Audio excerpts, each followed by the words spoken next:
కుండలిని శక్తి మనలోకి వచ్చిందనే నిదర్శనాలు బోలెడు ఉంటాయి. ఒకటని కాదు, ఎన్నో ఉంటాయి.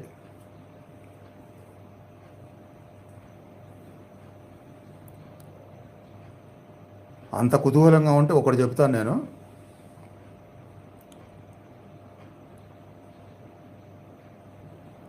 ఒకప్పుడు మీకు టైంకి ఆకలి గంట కొట్టిద్ది అనుకుందాం. ఈ కుండల్ని జాగృతం అవుతున్న తర్వాత అప్పట్లాగా ఆ టైం అవుతున్నా సరే ఆకలి ఏం తెలియదు, ఆకలి అనిపించదు. అలానే ఒకప్పుడు నైట్లో సరిగా నిద్రపోకుండా మళ్ళీ పొద్దునే ఏదో అరగంట గంట లేచి పడుకొని లెగిస్తే పొద్దున అంతా 5-6 గంటలు ఆ డల్నెస్ అనేసి ఉంటానే ఉంటుంది. అలాంటివి కూడా ఉండవు. ఆ తర్వాత అన్నిటికంటే ప్రధానంగా నువ్వు నీ శరీర భాగంలో ఏ అవయవం నుంచి నువ్వు శ్వాస తీసుకోవాలన్నా తీసుకోగలవు. ఒక ముక్కు